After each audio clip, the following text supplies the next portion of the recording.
Alors, merci beaucoup. Assalamu alaikum, chers téléspectateurs de la RNTV, votre première chaîne de la révolution numérique du Sénégal. Encore une fois, ñu ngi ci seen chaîne, ci seen rubrique bi nga xam ne moom mooy géniepreneur. Géniepreneur nag nekk benn rubrique bi nga xam ne seen chaîne de la télévision RNTV ñu ngi koy amal samedi bu jot tey nag ñu invité benn ndaw bi nga xam ne ndaw bu màcc la ndaw bi am xam-xam la ci domaine bi nga xam ne moom la nekk di yëngatu ñu koy wax monsieur Momo Ba Wade moom la ñu invité fii ci seen rubrique géniepreneur donc ñu dugg ci présentation bi tuuti rek gannaaw avant ñu koy jox kaddu bi pour mu présenter wu ñu leen di xamal ne kii nag mooy Momo Ba Wade moom nag mu ngi nekk fondateur de l'AES mais aussi coach en développement personnel et aussi et en prise de parole en public, formateur chez ESCOA, responsable des partenariats de la stratégie de développement chez ESCOA, formateur chez Give One Project Sénégal, formateur chez Eto des leaders. Donc, monsieur Momo Ba Wade, moom nag c'est un serviteur de la jeunesse moom lañ leen indil tey monsieur Momo ñu ngi lay siyaar bonjour. Bonjour Diop Jobs donc di kontaan ci invitation bi di am mbégte ci waxtaan bi ñu war a wéyal. jërëjëf kontaan nañ bu baax ci invitation bi. jërëjëf monsieur Wade ñu ngi lay jaajëfal ci wuyu bi nga xam ne moom nga ñu wuyu si tey fii si seen rubrique géniepreneur. Alors, chers téléspectateurs, comme nous l'avons dit tout à l'heure, nous sommes devant un serviteur de la jeunesse du nom de monsieur Momo Ba Wade. Monsieur Momo Ba Wade est fondateur de l'AES, coach en développement personnel et en prise de parole en public, formateur chez ESCOA, responsable des partenariats et de la stratégie de développement chez ESCOA, formateur chez Give One Project Sénégal, formateur chez Eto des leaders. Monsieur Momo Ba Wade. Qui est monsieur Momo Ba Wade? Alors, merci beaucoup, monsieur Diop Jobs, pour cette belle présentation. Donc, pour parler de ma personne, donc, ce serait un plaisir d'abord parce que, comme vous venez de le dire, nous sommes des jeunes qui s'engagent donc, dans le domaine d'accompagnement, donc, dans le domaine du leadership, dans le domaine d'accompagner aussi les jeunes entrepreneurs ainsi que les entreprises. Donc, je me nomme Mamadou Ba Wade, donc coach en développement personnel, en prise de parole en public, donc leadership, donc formateur au niveau de Give One Project, formateur aussi au niveau de ESCOA et responsable de la stratégie de développement au niveau de ESCOA. Donc, un parcours où j'ai fait mes études à Tivaouane. Donc, ah Tivaouane nga jógee yow ñu ngi lay siyaar bu baax monsieur Momo Ba ñu ngi lay siyaar bu baax. ñu ngi delloo ziar bu baax. Donc, bi ñu jógee Tivaouane ñu jàngee foofu fa lañ defee suñuy études. Donc secondaire fa lañ defee suñu primaire donc ba ci lañ ñëw Dakar donc def fi suñu formation professionnelle à ENSUP Afrique donc yàlla di dogal ba ñu créer aussi benn agence benn cabinet bu ñu tuddee l'AES, les agréés pour vos études et services dans lesquels on accompagne donc les professionnels, on accompagne les entrepreneurs donc dans les soft skills, c'est-à-dire que dans tout ce qui tourne autour du développement personnel de l'être humain, à savoir la communication, la prise de parole en public, le leadership, le développement personnel. Donc gannaaw ci laaj bi nga ma laaj yaakaar naa ni lii mooy présentation bi nga xam ni mën naa la ko jox ci sama jëmm ji. jërëjëf monsieur Momo Ba Wade ñu leen di waxaat de beneen yoon rek yéen a ngi ci seen première chaîne de la révolution numérique la RNTV ci plateau bi nga xam ne moom la ñu jagleel ñi nga xam ne ñooy ndaw yi nga xam ne dañuy yëngatu si lépp li nga xam ne mooy jumtukaayu xarale yu bees yi wala ñoo xarañ màcc jëmale ci seen boor tey nag ñu invité leen monsieur Momo Ba Wade dëgg ngeen ko ci présentation bi nag man dama ne dafa am lu des tuuti waaye nag mën nañu ne aussi sëriñ bu màgg la parce que mu ngi jógee fay ci dëkk bu tedd boobu noonu dëkk bu sell bi di Tiwaawoon nekk vraiment taalibe cheikh bu baax jërëjëf ñu ngi lay jaajëfal ci wuyu bi nga xam ne moom nga ñu wuyu si tey alors monsieur Momo Ba Wade yaa ngi wax léegi si sa présentation que vous êtes coach en développement personnel et prise de parole en public mais man temps yi coach yi dañu bëri lool ci réseaux sociaux yi. Qu'est-ce que ça veut dire coach en développement personnel? Alors, merci beaucoup pour cette très belle question, Monsieur Diop Diop, parce que effectivement, c'est remarqué, parce que c'est devenu une tendance qu'aujourd'hui, tout le monde parle de développement personnel, donc tout le monde parle de coaching. Et cela explique que aussi, doomu aadama yi ñu ngi commencé am une prise de conscience ci seen évolution personnelle. Parce que c'est très important. Parce que li fi jotoon a am mooy nekkoon lan nit ki da ngay jàng di am say diplôme di avancer ba à un moment donné de ta vie nga dem wuti liggéey boo wutee liggéey ci biir bërëbu liggéeyukaay bi am ay mbir yoo xam ne daf lay manqué yu la mën a permettre tey nga mën a adapté wu mën a am une attitude boo xamante ni si tu seras productive lu ci mel ni tey nga mën a développer sa confiance en soi développer sa confiance en soi donc développer sa communication donc mu nekk ay aspects yoo xamante ni si tey nit ki daf koy jéem a jëmbat ci boppam donc loolu nag tey li nga xamante ni si moo koy permettre nit ki développer ko loolu la ñuy tuddee développement personnel comme son nom l'indique mu nekk benn processus boo xamante ni si l'être humain tend vers une meilleure version de lui-même parce que li ñuy observer mooy bari na ci ñu bari ñoo xamante ni si am nañ xam-xam mais parfois li nekk seen jafe-jafe mooy naka la ñuy def ba xam-xam boobu ñu mën ko jëmmal parce que parfois li koy tere mooy nit ki dina nekk nit ku bari xam-xam lool mais day manquer confiance ci boppam dina nekk nit ku bari xam-xam loolu mais dafay tële ci wàllum communication donc mu nekk ay mbir yoo xamante ni si nag tey bu ko nit ki développé ci boppam donc développer ay capacités en termes de communication développer say ay capacités am ci côté confiance en soi am ci connaissance de soi am dafay nekk nit koo xamante ni si dina am lu muy taaralee xam-xamam dina am loo xamante ni si dina ko mën a permettre moom fu mu nekk ñu sentir présence am te dafay impactant donc je pense que développement personnel loolu la c'est devenu une tendance et que nit ñi ils ont compris ça raison pour laquelle formation yi bari nañ coach yi bari nañ parce que nit ñi aussi ils en ont besoin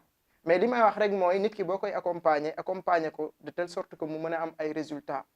pas mu nekk loo xamante ni si da nga koy def pour di ci wut xaalis surtout loolu am na solo effectivement jiital impact bi merci beaucoup donc mu nekk d'abord une passion d'aider la personne mu nekk une passion boo xamante ni si tu vas accompagner la personne à ce que mu mën a obtenir un résultat donc je pense que képp ku nekk ci lancé boobu tu peux te dire que effectivement tu es coach ku mën a permettre nit ki mu quitter un point A pour atteindre un point Z donc kooku on peut dire que effectivement am na impact ci nit ñi am na impact ci liggéeyam bi muy def mooy coaching bi je pense que loolu tey moom moo nekk li nga xamante ni si moo di développement personnel. loolu nga xam ne moom mooy développement personnel li mu jiital mooy impact donc yaakaar naa ne loolu leer na mais monsieur Momo Bad li nga wax dafa am solo maanaam bu fekkee ne nit ki dafa nekk war a dund ak société bi war a dund ak ñi nga xam ne il doit vivre avec ses semblables il doit tenir une posture vraiment qui va lui permettre aujourd'hui d'être à la hauteur de certains défis dans la société. Donc, j'espère que la prise de parole en public aussi en fait partie des outils qui nous permettent aujourd'hui d'être leader, d'être impactant. Mais monsieur Momo Bawad, vous nous parlez de développement personnel. Mais lan moo la dugal ci loolu qu'est-ce qui vous a poussé aujourd'hui? Est-ce que Momo Bawad s'est levé un bon jour pour être coach en développement personnel ou bien monsieur Momo Bawad s'est levé en tant que coach pour aller se former pour devenir coach en développement personnel et prise de parole en public? Qui est Momo Bawad? Merci beaucoup encore pour cette belle question parce que c'est une question boo xamante ni si d'habitude on me les pose dans les émissions et que tey je peux dire que depuis bi may def lycée donc là commencé woon am une bienveillance boo xamante ni si vis-à-vis des autres donc demoon naa ba samay entourage képp ku mësoon am problème donc ci man ngay ñëw donc il suffit que ñu waxtaan damay gis ni da ngay amaat beneen attitude donc si tu étais désespéré da ngay amaat espoir donc ça a toujours été une passion d'être à l'écoute des autres et aussi de les permettre aussi eux d'avancer donc ça a toujours été une passion pour moi donc ma nekk ci lancé boobu dañ daan wàcc mais élèves yi daawuñu ñibbi dañ daan toog di laaj ku nekk di poser ay questions concernant seen dund donc je me rappelle bien un jour il y a un surveillant qui est venu nous voir mais qu'est-ce que vous êtes en train de faire on lui dit qu'on est en train d'écouter Momo donc ci kaw loolu moom it mu taxaw di déglu depuis loolu mun ma ce que tu es en train de faire c'est une bonne chose n'arrête pas ça et au fur et à mesure ci lay avancer di commencer découvrir des gens qui font ça mu tudd développement personnel mu nekk ay coaching donc je me suis dit mais attends c'était ça que j'étais en train de faire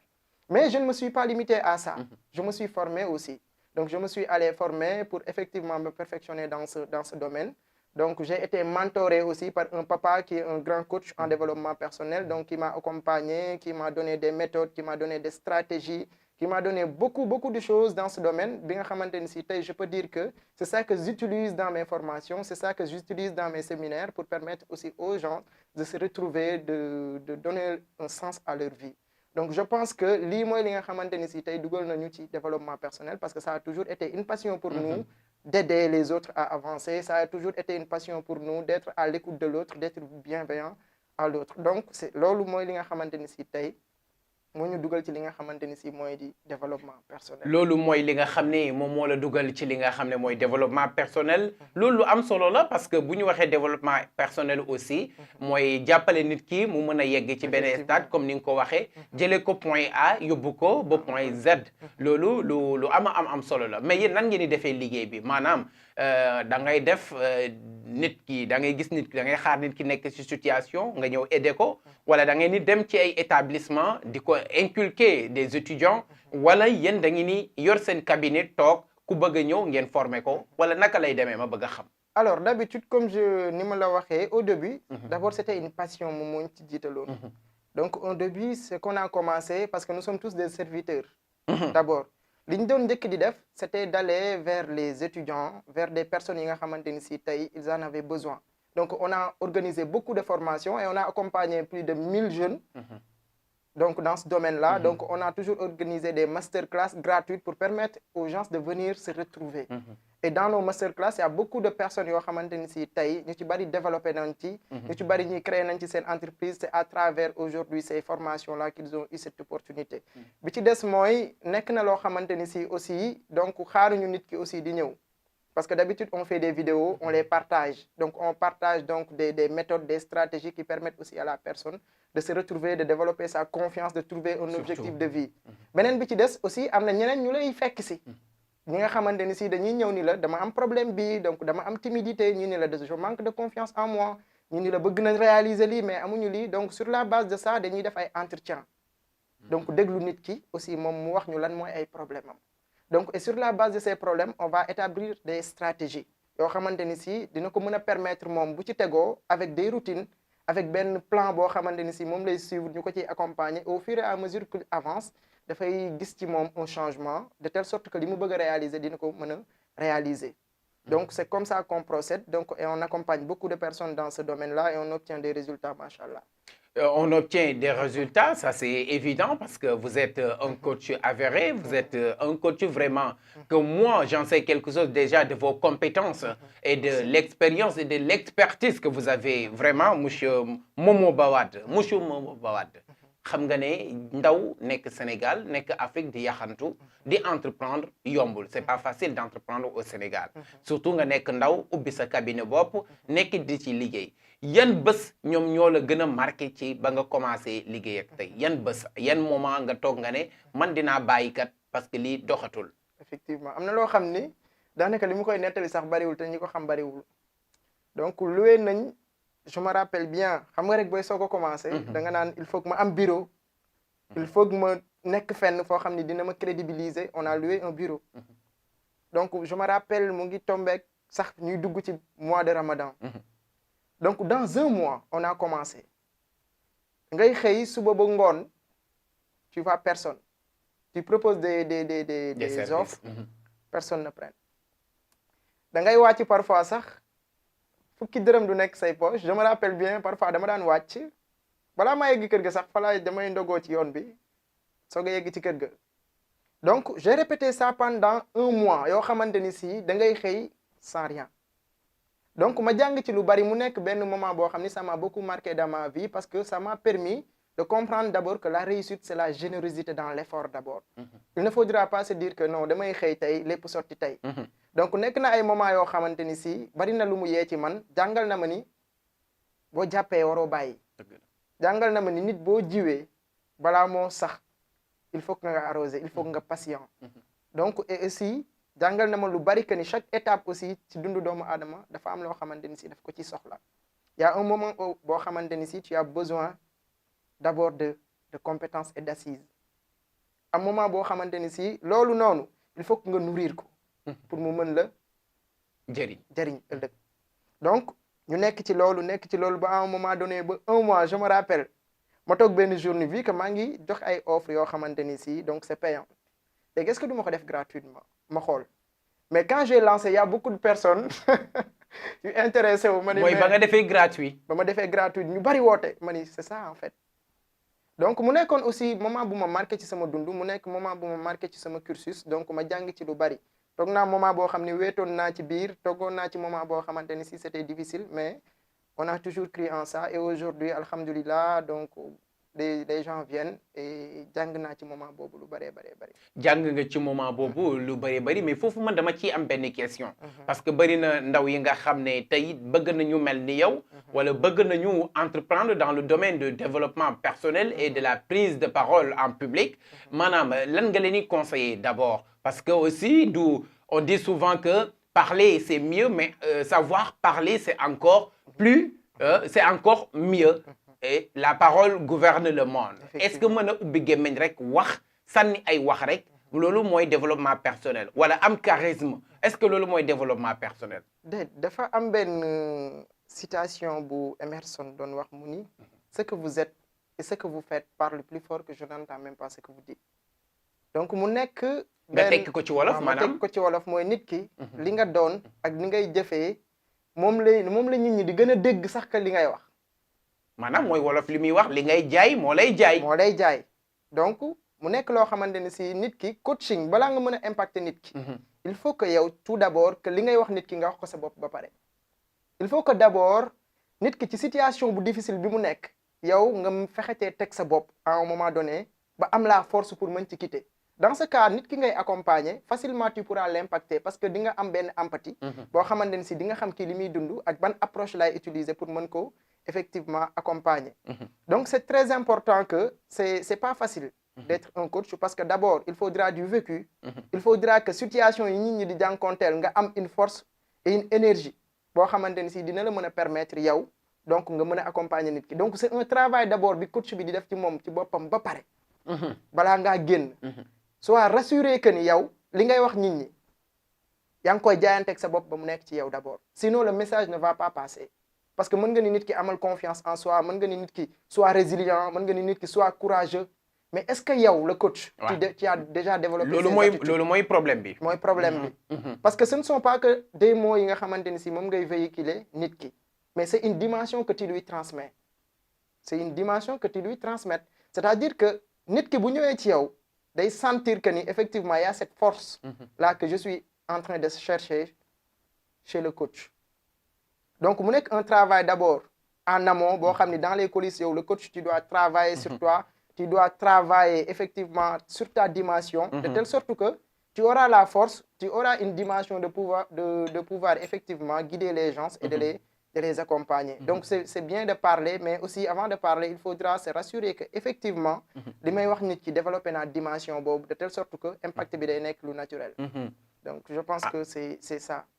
loolu lu am solo la mais loolu aussi dafa yombul donc ça revient à dire que avant ngaa toog ne je suis coach en développement personnel et prise de parole en public da nga war a jaar ci ay maanaam ay formation da nga war a subir ay formation donc loolu yaakaar naa moom nga bëgg a wax ci say kaddu loolu lu am solo la donc ça aussi il faut qu'on le dit à la jeunesse on ne se lève pas un bon jour pour être vraiment un coach en développement personnel. Le coaching être un coach aussi ça s'apprend vraiment donc loolu lu am solo la monsieur Mobobal Wade ñu ngi lay jaajëfal di la xamal ne beneen yoon ñu ngi sur votre première chaîne de la révolution numérique du Sénégal di wax suñu mbokku téléspectateurs yi ne leen toujours rek génie suñu rubrique bi nga xam ne moom mooy géniepreneur dañu ko jagleel ay ndaw yi nga xam ne ndaw yu màcc lañ seen xam-xam màcc jëmale ci domaine bi nga xam ne moom la ñuy yëngatu mais monsieur Momo Ba Wade yaakaar naa ne bu ñu waxee développement personnel amoon nga ay références bu ñu waxee développement personnel am nga ay nit ñi nga xam ne ñoom nga jànkuwanteel ñoom nga dajeel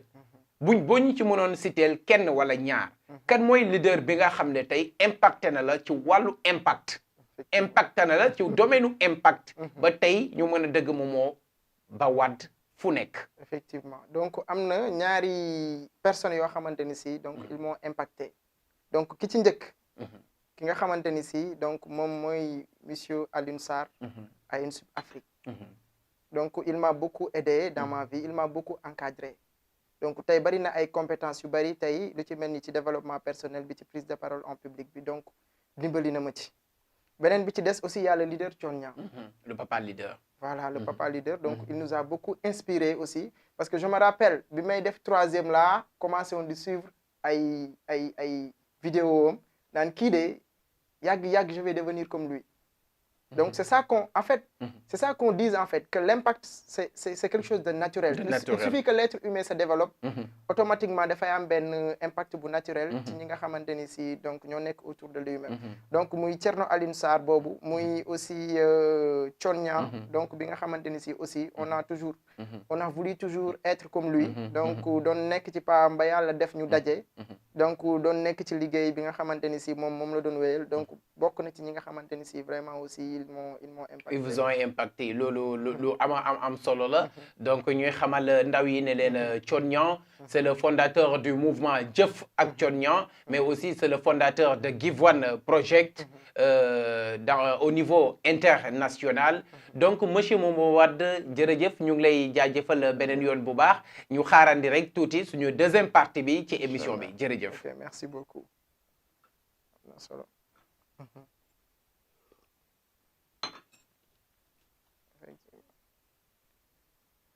alhamdulillah.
Alors, merci beaucoup, jërëjëf, merci encore une fois pour votre aimable attention. Nous sommes sur votre première chaîne de la révolution numérique, la RNTV, la chaîne des entrepreneurs. Ñu ngi ci plateau bi nga xam ne moom la ñuy woowee Géniepreneur nag émission bi nga xam ne la rubrique bi nga xam ne ñu ngi ko jagleel ndaw yi nga xam ne yu seen xam-xam màcc la jëmale ci li nga xam ne moom lañ nekk di def. Monsieur Momo Wade lan mooy li nga xam ne moom moo la gën a marqué actuellement ci jeunesse bi ndax ñu ngi ci yoonu li nga xam ne mooy yaxantu wala nekkuñ ci comparé à d'autres jeunes des autres continents des autres pays. D'accord donc question bi am na solo trop parce que tey li nga xamante ni si mooy problème mu jeunesse bi c'est que amuñu patience. Parce que y a 3 étapes dans la vie. Il y a une étape boo xamante ni si donc da ngay wut xam-xam où l'être humain doit chercher de la connaissance. Il y a une deuxième étape boo xamante ni si après bi nga wutee xam-xam ba pare demal ñu exploiter la pour nga mën a mûrir say compétences que tu puisses être sûr que xam-xam bi nga am ñor na ci yow. Et la 3e étape mooy lan mooy moment bi nga xamante ni si nag ci ngay waxi xaalis. Mais malheureusement ce qu'on voit aujourd'hui c'est que les jeunes la plupart des gens xaalis la ñuy jiital donc mais xaalis c'est une conséquence d'abord de tes compétences. L'argent c'est une conséquence de tes compétences parce que entreprise bi lay jël di la fay xaalis sa xam-xam la soxla ba pare bu fekkee jamono bi nga waree wut xaalis jamono bi nga waree wut xam-xam da nga ko wuti xaalis da ngay raté étape yooyu noonu beneen bi ñuy entreprendre c'est pas parce que da nga commencé tey que ni affaire yi dafa war a sorti tey non surtout loolu il faudra de la patience parce que doomu aadama li expliquer réussite am c'est parcours bi muy jaar la li muy jot a jàng ci parcours bi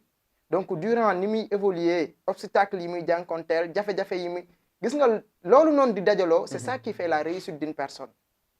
parce que réussite doomu aadama dafay dépendre ci dimension am ci vécu am ak ci li nga xamante ni si jot na ko acquérir ci processus bi donc tout est une question de processus mais il faudra effectivement accepter le processus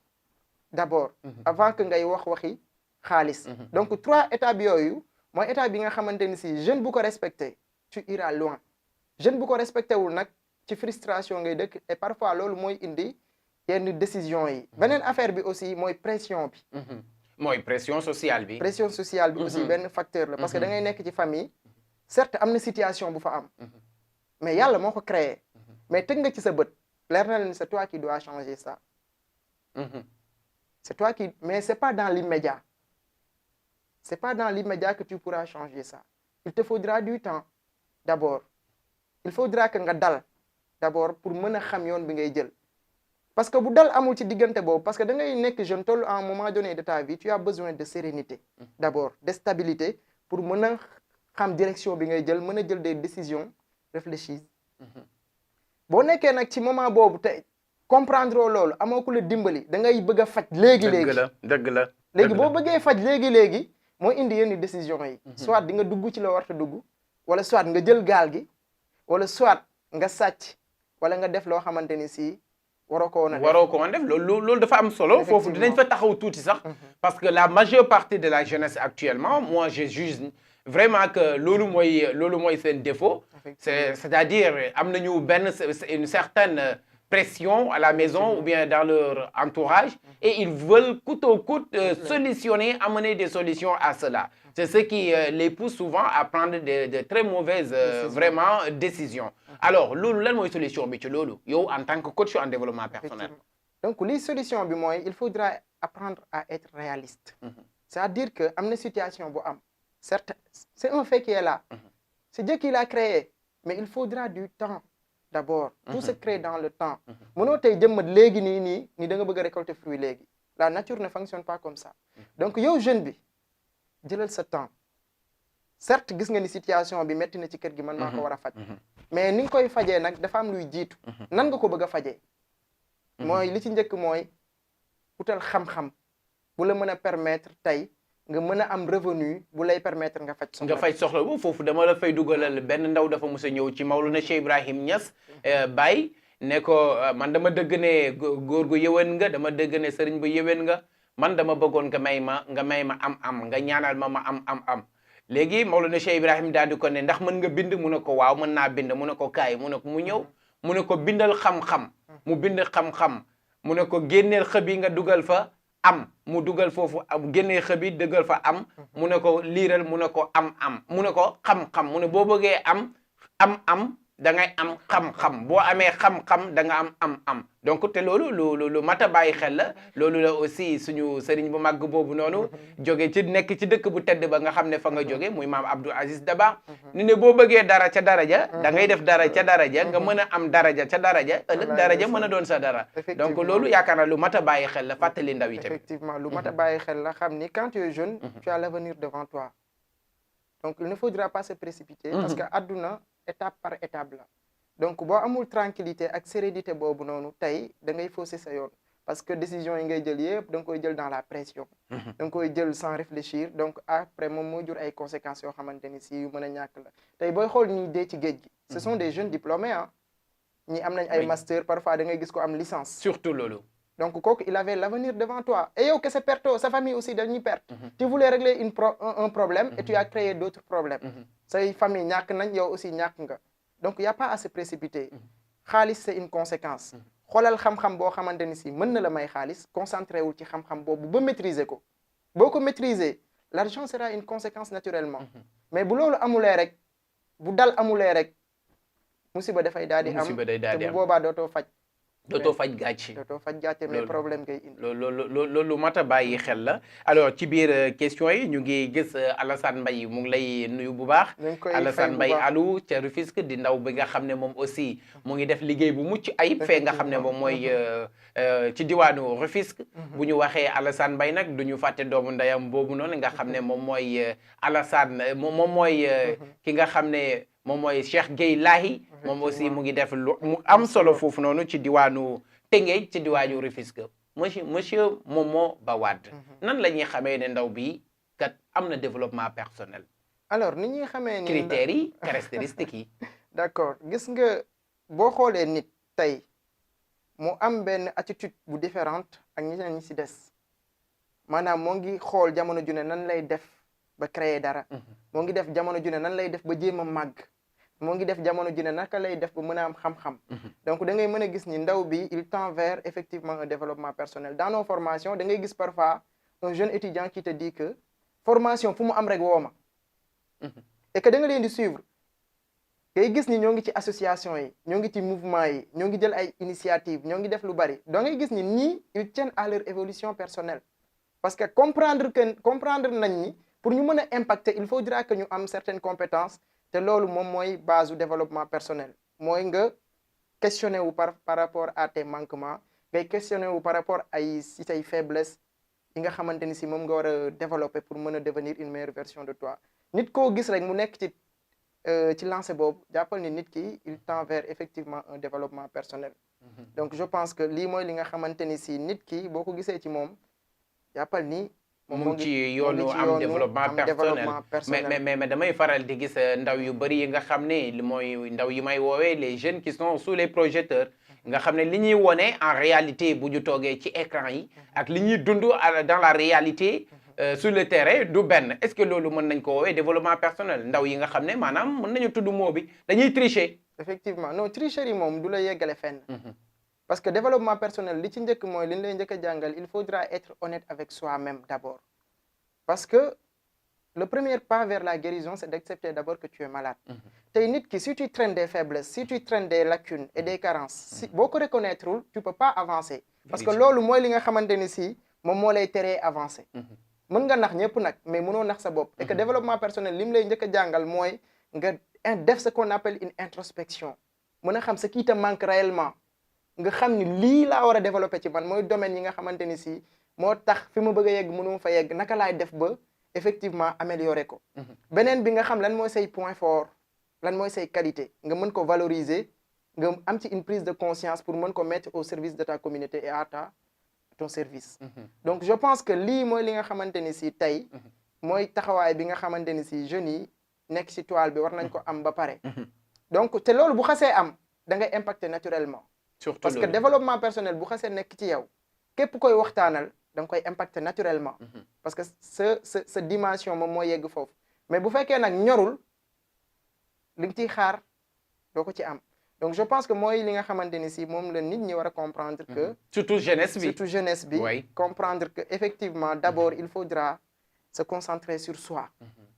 se développer pleinement avant de sortir. c'est très important balaa ngay digle sangu. na fekk nga set loolu ama am solo la parce que li tax ma poser question boobu noonu dañ ciy def benn taxaw seetlu parce que actuellement nous voyons des jeunes qui se disent leaders dans les réseaux sociaux c'est pas leur réalité. On peut dire que même entre guillemets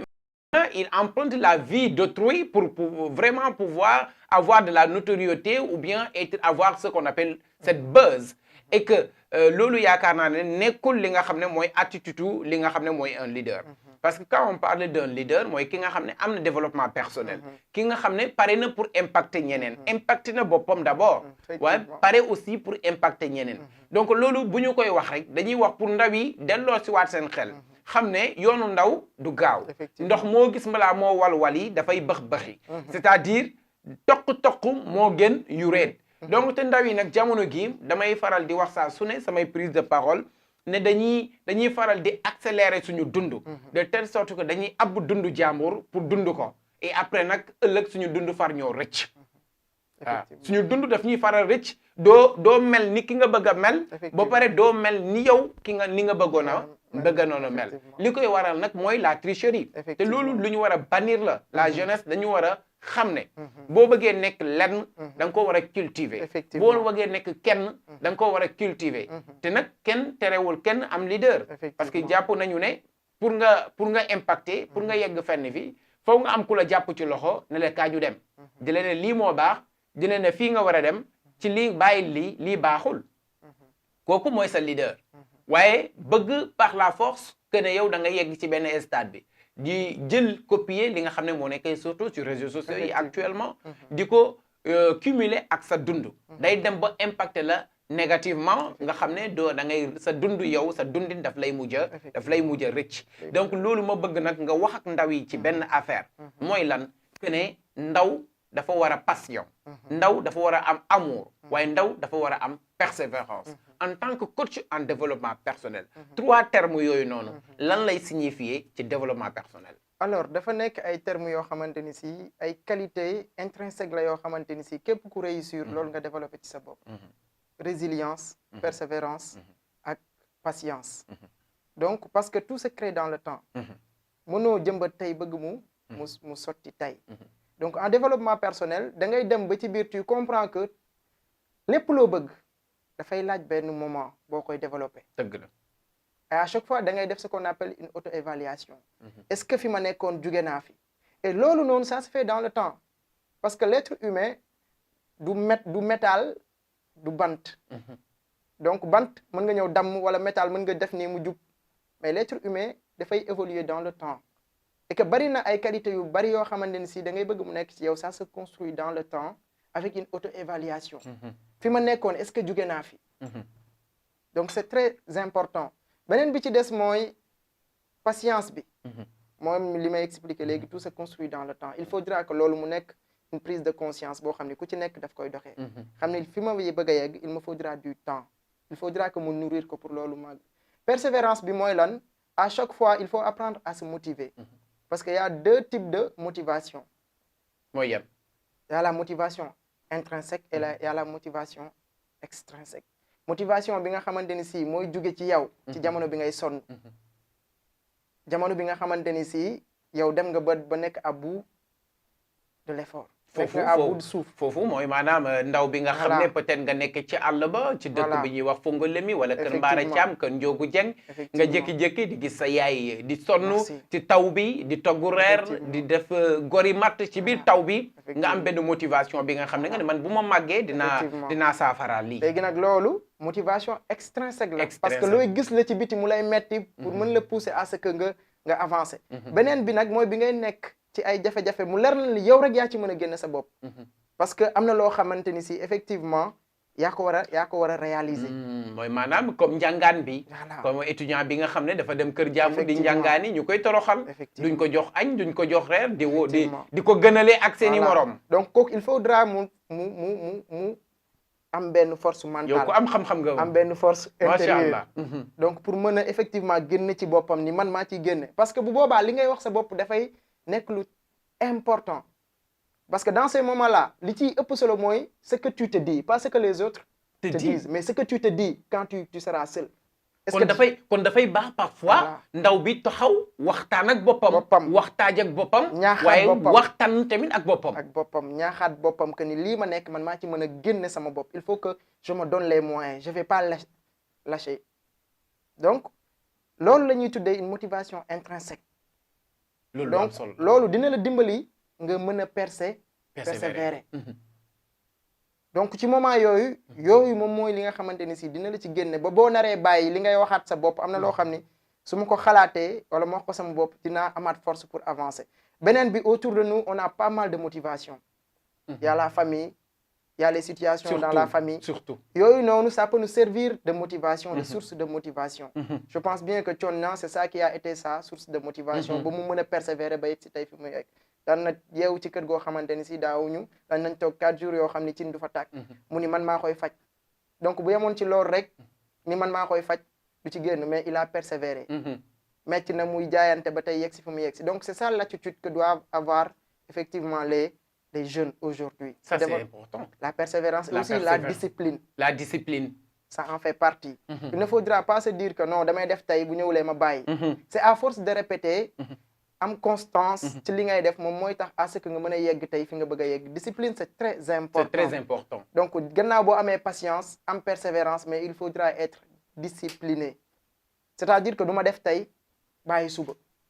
Donc c'est à force de cumuler les efforts ci ngay effectivement mën a amee c'est ce qu'on dit l'effet cumulé. L'effet cumulé ci ngay mën a amee les résultats escomptés. Donc c'est très important que les jeunes puissent comprendre ça que xam ne il faudra persévérer, il faudra être patient, mais aussi il faudra être discipliné. Discipliné. C'est très important. loolu am solo la monsieur Mamadou Ba Wade loolu yaakaar naa ne ndaw yëpp war nañ koo dëgg mooy li ma wax léegi sama kàddu yi njëkk ne suñu sëriñ jooju noonu di maam Abdou Aziz Dabakh nee na boo bëggee am dara ca daraja da ngay def dara ca daraja donc loolu dafay firndeel ne lépp lu ndaw bi bëgg rek fa muy wone ci amour waaye aussi amour patience y a ce que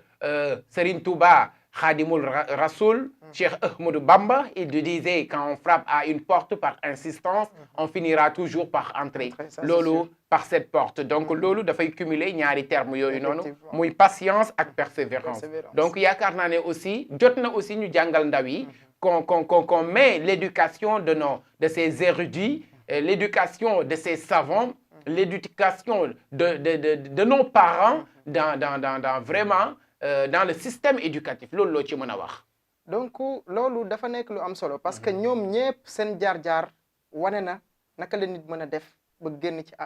li nga xamante ni si ba am réussite ci àddunaam. parce que ku ci mel ni Serigne Touba fi mu jaar yëpp. ba tey foo tuddee Serigne Touba ci àdduna bi daanaka ñëpp xam nañ ko. bu màggal jotee da ngay gis nit ñi fu nekk la ñuy jóge. lan moo ko may loolu. persévérance lan moo ko may loolu résilience lan moo ko may loolu patience loolu dañ ko war a jàngale. Seydi Hadji Malick Sy bi mu fiy ñëw tubaab yi la fekkoon c'était compliqué mais il a persévéré résilience ba tey jàkk fu ne samp na ko fa Mawlana Cheikh Ibrahim Niass nee na lan laa déggul sama àdduna biir naa ndax góor du biir mais lu ne dégg naa ko donc juste pour vous dire que tey fu ñu leen tudd ci àdduna bi da nga leen di xam nañ leen donc ñooñu ñëpp bu ñu leen jàngaloon tey ndaw ñi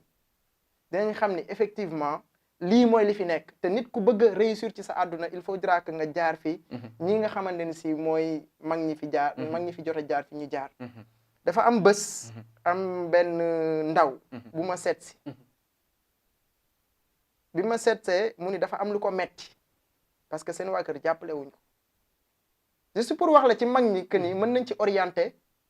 ndaw ñi mun ma kenn jàppale wu ma sama àdduna parce que am naa ay tonton yu ma war a dimbali mais parfois damay bëgg a jàngi sax du ma am passé ba bés mun ma dem léegi sax damay tux man ko déet bul def loolu mun ma man ko parce que kenn warul dimbali mun ma mais coach lu tax man ko personne ne doit t'aider c'est toi qui dois aider man ko parce que doomu aadama dafay toll foo xamante ni si ci àddunaam di nga bokk ak ay nit ndey ak baay ñu war la dimbali duñ la dimbali c'est pas parce que dañu bañ mais yàlla mooy def loolu ci seen xol parce que xam nañ ni buñ la dimbalee li war a yeewu ci yow dëgg du yeewu ci yow dëgg la buñ la dimbalee li nga war a développer wu ci yow dëgg pour nga mën a impacter dans ta vie du yeewu je lui ai donné l'exemple du prophète sallallahu alayhi man ko xoolal yeneen bi dafa juddu sallallahu alayhi wa sallam papa dafa juddu yàlla jël yaayam yàggul dara papaam njëkk après mu teg ci yaayam papaam teg ci voilà teg ci ñeneen ñi si des ba mu wéet mu nekk xale yàlla dugal ko ci dans un environnement hostile mbokkam yi di xaañ ñii di saaga génnee ko dëkkam ba génne ko dëkkam keroog ba muy génn dëkk ba yonent bi sallallahu alayhi wa sallam mu doon ne ñu ngi may génnee mu ngi tuur ay xewal Abu Bakrin daal di ko laaj na ko yaa Muhammad lan la mu ne ko jooyuma lenn li ma ci métti rek mooy ñu ngi may génnee ci dëkk bi nga xam ne moom laa gën a bëgg parce que yàlla xam na ni bu fi bàyyi woon ay parents am li war a yeewu ci moom pour mu mën a jëriñ àdduna tey du yeewu parce que dina nekk ci zone de confort am te nit mënul màgg lu dul ci zone d'inconfort am en dehors de sa zone de confort foofu la nit ki mën a évoluer bàyyi ko ci loolu mu dugalaat ko ci environnement bu hostile pour mu mën a développer des qualités intrinsèques yoo xam ne dina mën a effectivement répondre à ces situations là tey man ko amul foo ko dul dégg ci àdduna bi ñëpp xam nañ ko parce que ñor na man ko nag képp ku nar a réussir ci àdduna il faudra que tu passes par ces étapes là tu seras à un moment donné de ta vie seul te boobaa yaa ci génn sa bopp foofu nag lu bari ci la yeewoo ci yow ci la li yàlla def ci yow ci moment yooyu la yeewu kon bu souffrance amul l'être humain ne peut pas grandir man ko sawaay jugal te nga xam ne yow yaa ci génn seen famille yow yaay dimbali waate kenn warul a dimbali man ko nag ci y a deux choix yaay tàllal wala yaay joxe mun ma non kuy joxe laa bëgg a nekk man ko nag kuy joxe moom la ñuy laaj kon jugal nga jaayante ji di nga ci génn mun ma actuellement il est en train de faire ses activités. Juste pour te dire que pour dëggal li ngay wax que ni jàngale mag yi dañ ko war a dugal ci système bi on a des références ku ci nekk sa jaar-jaar dëgg la référence la modèle nga ci par rapport rek évolution doomu aadama naka lay def ba dundam jag ba mu réussir dundam donc je pense que c'est très important. C'est très important donc loolu dafay jar ñu taxaw ci di ci wax saa su ne pour ñu mu mën a nekk parce que tey bu ñu seetee mbindu ki nga xam ne mooy Cheikh Ahmadou Bamba Khadimu Rasoul Ahmadou Bamba nga xam ne bind na ko benn livre gënul doon livre de développement personnel ni Wakkaana Haqqan waaye beneen livre gënul doon livre de développement personnel ni Masalikul Jinaan waaye nag dëggal Mawlana Cheikh Ibrahim ca la nga xam ne mooy Ruhul Adab waaye dëggal ki nga xam ne mooy maam Maodo ci mbindam ya sell ya nga xam ne dem na ne nit ki ci jëmu boppam li ko teree janoog boroomam rek mooy kiiraay bi nga xam ne moo si loolu développement personnel la waaye gisal ci xutba yi ki nga xam ne mooy Seydina Limaamu waaye gis nga suñu mag yooyu noonu dem ci jàngu bi donc loolu lu ñu war a mën a jàngal suñu ndaw yi man dama wax barki démb ci benn chaîne de la place man dañ ñoo infiltré maanaam gis nga réew bu bëggee yàq moroomu réewam du ko yàq ci ay bombardement parce que bombardement dafay c'est un coup, il y a un coup. Mais en fait, si un autre pays est ennemi d'un autre pays, quand il veut en réalité détruire, déstabiliser ce pays, il est appelé maintenant à changer le système. Il est appelé maintenant à infiltrer le système, à changer la jeunesse, la mentalité de la jeunesse. C'est ce qui nous est arrivé aujourd'hui. Nous ne sommes ni français, nous ne sommes ni des vrais Africains. Donc là, c'est une question. Et la solution à cela, c'est ce que notre big leader, notre mentor, le président Tchonyan, a proposé, c'est d'aller au fin fond, d'aller à la moelle épinière de notre système éducatif qui est quoi? Qui est la jeunesse, qui est les enfants, de les éduquer et leur donner ce qu'on appelle le patriotisme. Donc cela, c'est très important qu'on l'inclue dans nos valeurs et dans nos principes, sans oublier aussi l'éducation de Ahmadou Bamba, Cheikh Ahmadou Bamba, mais l'éducation de Mawlana Cheikh Ibrahim, mais l'éducation de Seydina Limamou, mais l'éducation de Mam Maodo, de Mam Boukounta, de tous ces érudits-là aujourd'hui qui ont vraiment impacté notre vie. Donc, monsieur Momo Bawad, bu ñu ne Momo Bawad xam nañ ko ci reetaan ji.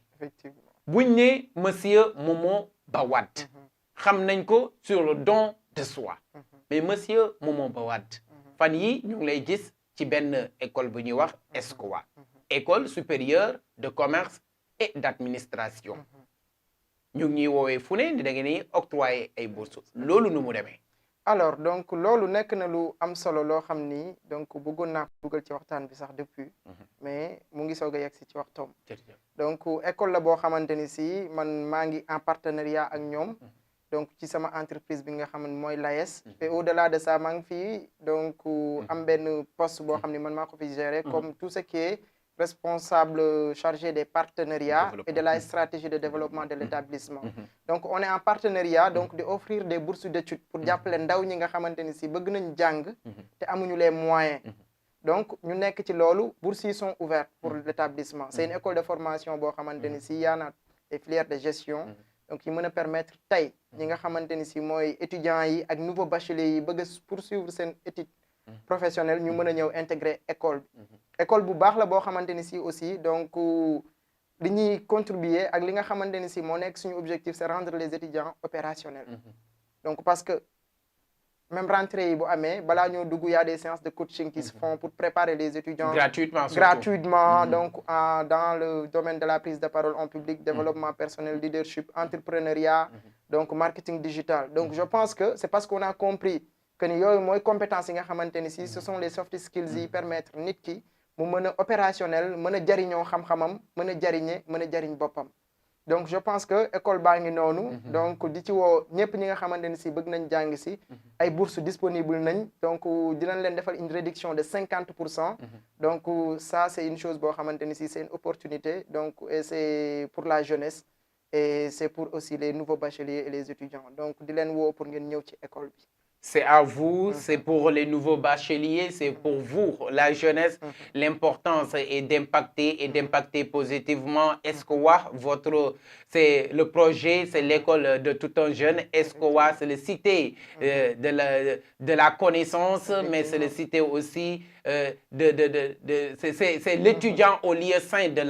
la connaissance. Jërëjëf monsieur Momo Bawad ñu lay xamal ne ESCOA boobu école ñëpp la école jeunesse bi yëpp la waaye école yi ñi nga xam ne la yi tamit jeune entrepreneur yi la donc ñu ngi ci woo ndaw yëpp nag képp ki nga xam ne rek bëgg na sàkku xam-xam bu fi ñëwee du fi génn te amul xam-xam. C'est ce que je dis souvent, nul ne sort à ESCOA si tu n'es pas compétent. Donc c'est l'étudiant au lieu sain de la connaissance. Monsieur Momo Bawad sa dund lan moo la ci gën a marqué gis nañu ne taalibe Mawlana Cheikh Ibrahim nga gis nañu ne am na fi nga jaar ba yegg si fii tey monsieur Momo Bawad métti woon na sa nekk bi nga nekk tey ñëw ba toog janoog man tey janoog téléspectateurs yi tey yombutoon métti woon na lool amoon na ay guddi nga bëggoon a saalit waaye amoon na ay guddi it sa rongoñ doon dal ci sa dënn nga jaaxle woon lool lan moo ne woon ca tesluwaay lan moo ne woon sa protection. Alors li nekk suñuy protection ci jamono jooju c'est très important mooy suñuy waajur yi. suñuy waajur yi donc nekk nañ ñoo xamante ni si donc lépp lu ñuy mënti def. pour ñoom la. te lu mu metti it suñ leen xalaatee du ñu bàyyi. donc moment yooyu ça arrive à tout le monde ça nous est arrivé donc mais li ci nekk li nga xamante ni si mooy suñuy force fi ñuy permettre à ce que ñuy avancer mooy buñ leen xalaatee ak xalaat ñi nga xamante ni si ñoo ngi autour de nous donc war a jariñu ci ñun ak jariñ bi nga xamante ni si c'est un impératif pour nous bi nga xamante ni si ñoo wootewoo suñu bopp ni ay serviteurs lañ te loolu li nga xamante ni si mooy li ñu yàlla digal impacter positivement donc suñu xalaatee loolu ñu war a indi comme njariñ ci askan wi ak ci suñu kër yi du ñu bàyyi lu metti loolu bokk na ci suñuy force ak suñuy source de motivation donc li nga xamante ni si mu ñuy génne ci jafe-jafe yooyu ak ci tiis yooyu noonu nga xam ni day dikkal ku ne yaakaar naa ni loolu moom moo nekkoon réponse bi. tey boo amoon looy wax ndaw yi lan lay doon. ndaw yi ñu gën a muñ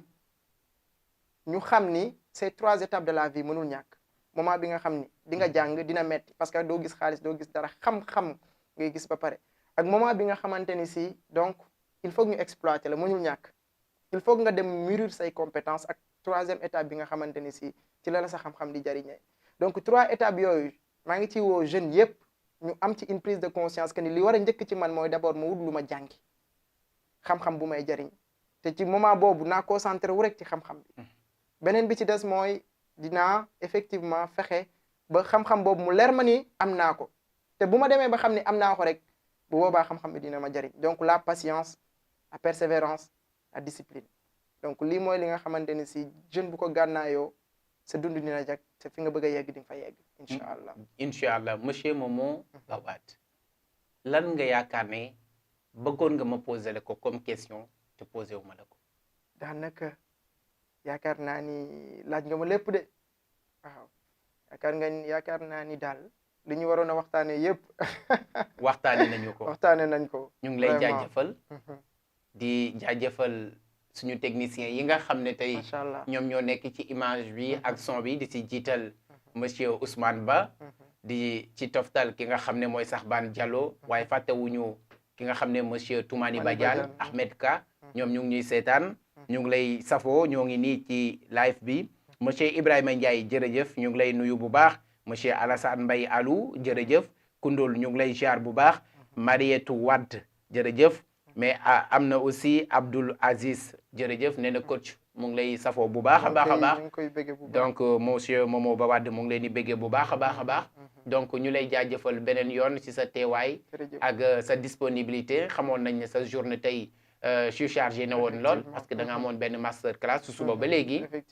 tey nag nga nangul ñu invitation bi nii xamal ne équipe bu RNTV ñu ngi lay jaajëfal di la ñaanal yàlla qu'Allah vous protège et protège mon big leader Thione Niang lan mooy sa kàddu bu mujj. di la remercier aussi ci liggéey bi ngay def. ci jeunesse bi di le remercier encore ci effort yi ngay fournir pour jeunesse bi. jërëjëf vraiment vous êtes un digne serviteur de la jeunesse. et loolu moom amul contestation. jërëjëf parce que mu ngi feeñ ci say jëf mu ngi feeñ ci say kaddu mu ngi feeñ ci lépp looy def ñu la ci remercier di la ci wax félicitations et que bul bàyyi waaw di la ñaanal yàlla def fi jàmm donc defal jàmm aussi chaîne bi. defal jàmm aussi ñëpp ñi nga xamante ni si ñoo ngi fi di liggéey donc di nuyu sama papa aussi di nuyu sama yaay donc Tiwaawoon ñu ngi leen di ziar bu baax ak sama grande sœur yeeg sama frère yi ñëpp di leen nuyu di leen ñaanal yàlla di sàkku ñaan tamit ci ñoom di nuyu jeunesse su Tiwaawoon bu baax aussi jeunesse su Tiwaawoon jërëjëf bu baax a baax jërëjëf monsieur Momo Ba Wade encore une fois merci beaucoup pour la disponibilité nous étions sur votre première chaîne de la révolution numérique du Sénégal la RNTV sur votre plateau Génie Preneur nous avions eu aujourd'hui comme invité monsieur Momo Ba Wade qui était l'invité de Diop Jobs, le serviteur de la jeunesse. Encore une fois, nous remercions nos techniciens à la tête de monsieur Ousmane Ba, Sarbani Diallo et monsieur Toumani Badiane. Nous vous saluons, nous vous remercions et nous vous tirons notre chapeau, vous dire chapeau pour aujourd'hui. Hein, ça reste à voir demain. En tout cas, merci beaucoup, Djerengue Diop. Chers jeunes, l'avenir de toute nation repose sur sa jeunesse, mais pas n'importe quelle jeunesse. Une jeunesse engagée, motivée, mais douée de caractère noble et d'ambition élevée. Sur ce, rendez-vous au sommet. Qu'Allah vous protège et protège mon big leader Thione Niang. Merci beaucoup. Merci. Merci beaucoup. Ah, tu étais brillant. C'était très intéressant et pertinent. Merci beaucoup. Merci beaucoup.